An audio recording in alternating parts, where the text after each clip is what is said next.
Something that doesn't sound insane, but lately I don't trust my brain. You tell me I won't ever change, so I just say nothing. No matter where I go, I'm always gonna want you back. No matter how long you're gone, I'm always gonna want you back. Welcome back. We're gonna head straight into FL Studio and yeah, let's get into it. So once you're done with your vocal takes and you feel like you've taken enough, it comes down to vocal selection. So this is where you're gonna listen to every vocal take individually, with or without the beat.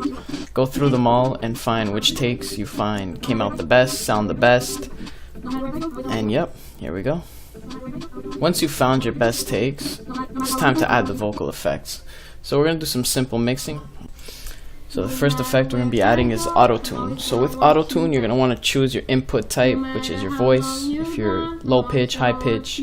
Then retune speed, basically the faster that is, the more robotic you sound. Humanize, the higher that is, the more human-like you sound.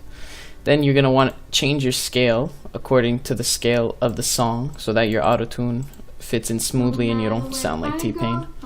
Next, we're going to have EQ, which stands for equalizer. So this is where you listen to your recording and check the frequencies of your sound, just like here.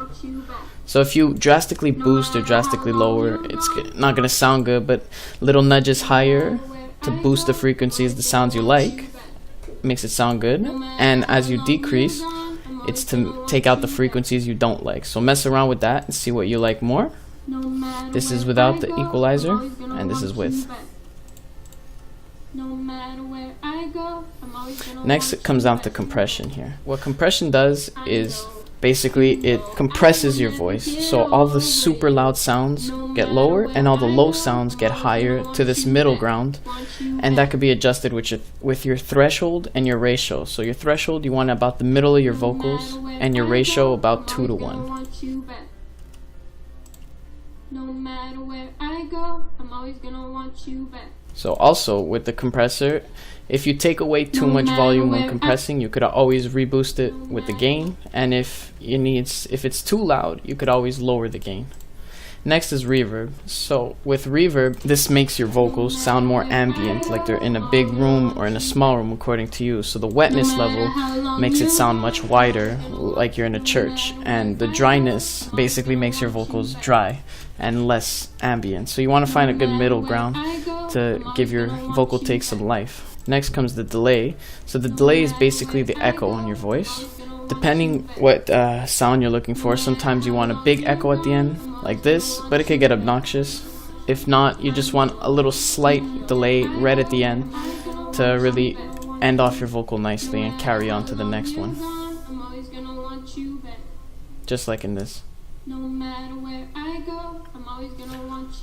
So once you're done adding your vocal effects, it's time to adjust the volume. So in this take, you could see that you're going to see that the instrumental volume is way too loud at this point here, and it really overtakes the vocals. So you're going to want to adjust that. So what I do here is I lower the volume when the instruments really kick in the instrumental to balance out. You could also adjust the volume of your vocals if they're too low or too loud.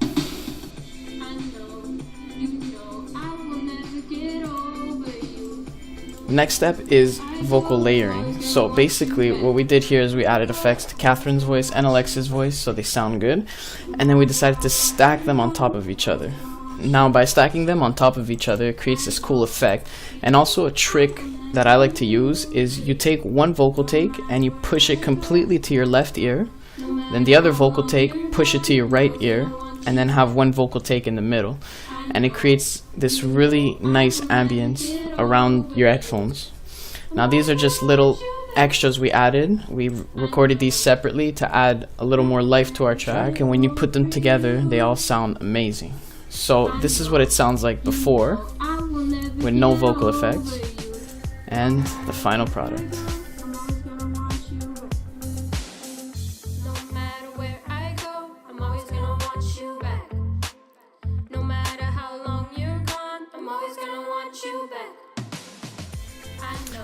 Remember, this comes down to a lot of practice and messing around depending your vocalist's voice, the effects you add and all that.